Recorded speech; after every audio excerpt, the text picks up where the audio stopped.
অতিরিক্ত রাগে হতে পারে যেসব শারীরিক সমস্যা। রাগ প্রতিটি মানুষের একটি সহজাত প্রক্রিয়া, তবে খুব বেশি রাগ মানসিক ক্ষতির পাশাপাশি শারীরিক ক্ষতিকর প্রভাব ফেলে। চলুন জেনে নিই অতিরিক্ত রাগে শারীরিক কি ক্ষতি হতে পারে। হঠাৎ রেগে গেলে হৃদরোগ, উচ্চ রক্তচাপ, মস্তিষ্কে রক্তক্ষরণ বা স্ট্রোক, হার্ট অ্যাটাকের মতো মারাত্মক মৃত্যু ঝুঁকি তৈরি হতে পারে।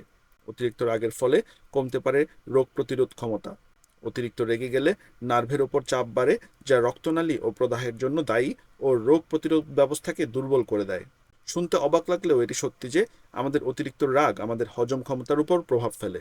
মানুষ যখনই অতিরিক্ত রাগ প্রকাশ করে তখনই তার অন্ত্রের কার্যকারিতা কমতে থাকে, যে কারণে অতিরিক্ত রাগের ফলে পেটে ব্যথা, পেট খারাপ বা ডায়রিয়ার মতো সমস্যাও দেখা দিতে পারে। আবার সারাক্ষণই যারা রেগে থাকেন তাদের অন্ত্রের সিনড্রোম, গ্যাস্ট্রোফেজিয়াল রিফ্লাক্স ডিজিজ ইত্যাদি সমস্যা এসে উপস্থিত হতে পারে। রাগ কেবল শরীরের ওপরই নয়, বরং প্রভাব ফেলে মনের উপরেও। অতিরিক্ত রাগ মানসিক স্বাস্থ্যের উপরেও ক্ষতিকর প্রভাব ফেলে, এমনটাই বলছে গবেষণা। বিভিন্ন গবেষণায় দেখা গেছে যে মাত্রাতিরিক্ত রাগের ফলে মানুষ উদ্বেগ বা বিষণ্ণতার মতো সমস্যায় ভুগতে পারে। এছাড়া অতিরিক্ত রাগের ফলে মানুষ একাগ্রভাবে চিন্তা করার ক্ষমতা হারিয়ে ফেলতে পারে। তাই এই ধরনের মানসিক সমস্যা থেকে বাঁচতে রাগ নিয়ন্ত্রণ করা জরুরি।